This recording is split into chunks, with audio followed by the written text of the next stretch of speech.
நூறாண்டு காலம் வாழ்க, நோய் நொடி இல்லாமல் வளர்க, ஊராண்ட மன்னன் புகழ் போல உறவாடு மன்னன் வாழாத நூறாண்டு காலம் வாழ்க.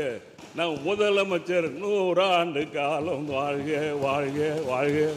அன்புமிகு பேரவைத் தலைவர்களே, கும்பகோணம் வரலாற்றுடைய சிறப்பிடமாக இருக்கிற கும்பகோணம் 5 மாநிலங்களில் சென்னை ராஜதானியாக இருந்த காலத்தில் 2வது கல்லூரியாக வந்தது கும்பகோணம் என்ற பெருமைக்குள்ள ஒரு கும்பகோணம். மாண்பிற்கினிய நம்முடைய தலைவர் கலைஞர் அவர்கள் கும்பகோணம் அத்தனை தெருக்களிலும் நடந்து இந்த இயக்கத்தை வளர்த்த பெருமைக்குரியவர் தலைவர் கலைஞர் அவர்கள்.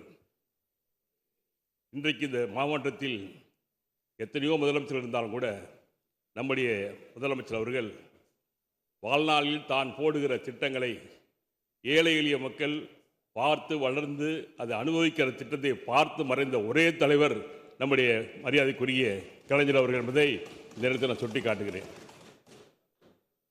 அப்படியாப்பட்ட தலைவர் கலைஞருக்கு முன்னோரில் இருக்கிற தலைவர்கள் பூரா இன்றைக்கு பாராட்டி அடுக்கடுக்காக அவருடைய பல்வேறு பணிகளை எடுத்து வைத்திருக்கிற நிகழ்ச்சியில் நம்முடைய முதலமைச்சர் அவர்கள் கல்விக்கென்று இன்றைக்கு இந்திய அளவில் எந்த மாநிலத்திலும் 58 விழுக்காடுகள் இல்லாத நம்முடைய தமிழ்நாட்டில் மட்டும்தான் 58 விழுக்காடுகள் உயர்கல்வி இருக்கிறது என்று சொன்னால் அதற்கு வித்திட்டவர் நம்முடைய முத்தமிழறிஞர் கலைஞர் என்பதை உருவாக்கி கும்பகோணம் மாநகருக்கு பல்கலைக்கழகம் அமைத்துக் கொடுத்திருக்கிற முதலமைச்சர் அவர்கள் நூறாண்டு காலம் வாழ்க, நோய் நொடி இல்லாமல் வளர்க, ஊராண்ட மன்னன் புகழ் போல உறவாடு மன்னல் வாழாத நூறாண்டு காலம் வாழ்க.